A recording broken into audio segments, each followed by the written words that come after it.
آپ دیکھ سکیں گے کہ 12,000 یہودی بندر بن گئے۔ جیسا کہ اسلام میں جمعہ عزت والا ہے، عیسائیوں کے لیے اتوار اور ہندوؤں کے لیے منگل، اسی طرح یہودیوں کے لیے ہفتے کا دن محترم تھا، مگر فرق اتنا ہے کہ اسلام میں صرف ان لوگوں پر جن پر جمعے کی نماز فرض ہے، جمعے کی پہلی اذان سے ختم نماز تک وہ دنیاوی کاروبار کرنا حرام ہے جو نماز میں خلل انداز ہو۔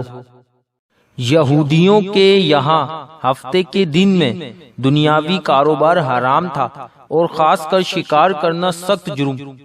حضرت موسیٰ علیہ السلام سے کئی برس بعد یہ واقعہ پیش آیا کہ بنی اسرائیل کی ایک جماعت بحر کلزم کے کنارے شہر ایلا میں رہتی تھی جو مدینہ منورہ اور شام کے درمیان ہے۔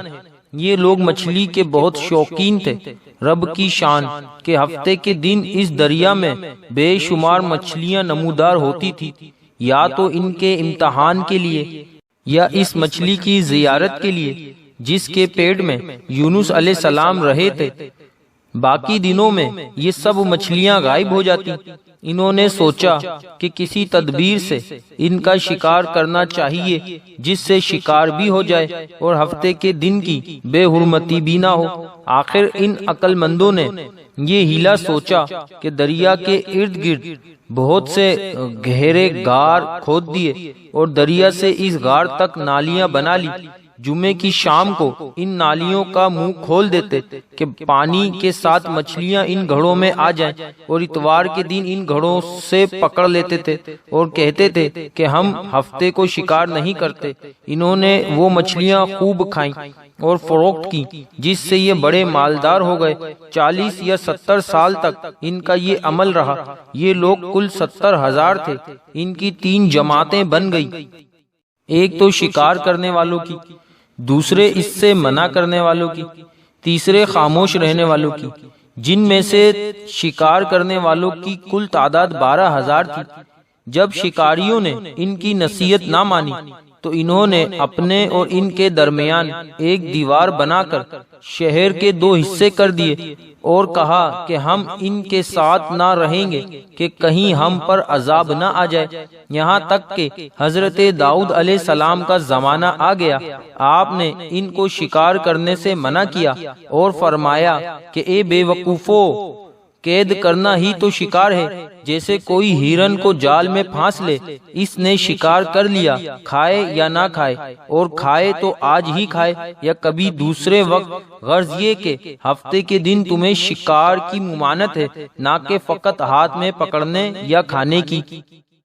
اس سے باز آ جاؤ ورنہ عذاب میں گرفتار ہو جاؤ گے۔ شکاریوں نے کہا کہ ہم تو بہت عرصے سے یہ کام کر رہے ہیں، اگر یہ برا ہوتا تو اب تک ہم کو امن کیوں ملتی؟ تب داؤد علیہ السلام نے یہ دعا فرمائی جس سے رب کا غضب آ گیا، اور رات میں یہ سب کے سب بندر بنا دیے گئے۔ ان کی عقل و حواس تو باقی رہے، مگر قوت گویائی جاتی رہی۔ جسموں سے سخت بدبو نکلنے لگی۔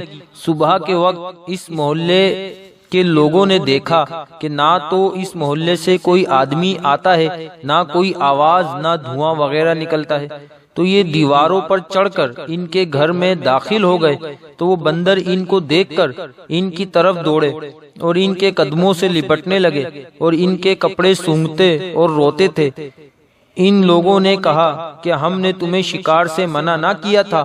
وہ بندر سر ہلاتے اور آنسو ان کے رخساروں پر بہتے تھے۔ اس حال پر ان کو 3 روز گزرے اور چوتھے روز سب ہلاک کر دیے گئے، نہ کوئی باقی بچا اور نہ ان کی نسل چلی۔ لوگوں میں یہ مشہور ہے کہ موجودہ بندر انہی کی اولاد میں سے ہیں۔ یہ غلط ہے، کیونکہ صحیح روایت میں ہے کہ کوئی مسک شدہ قوم 3 دن سے زیادہ نہیں جیتی، نہ کھاتی ہے نہ پیتی ہے، نہ اس کی نسل چلتی ہے۔ اس واقعے کو قرآن پاک نے کچھ اس طرح بیان فرمایا ہے۔ سورہ بقرہ آیت نمبر 65 تا 66۔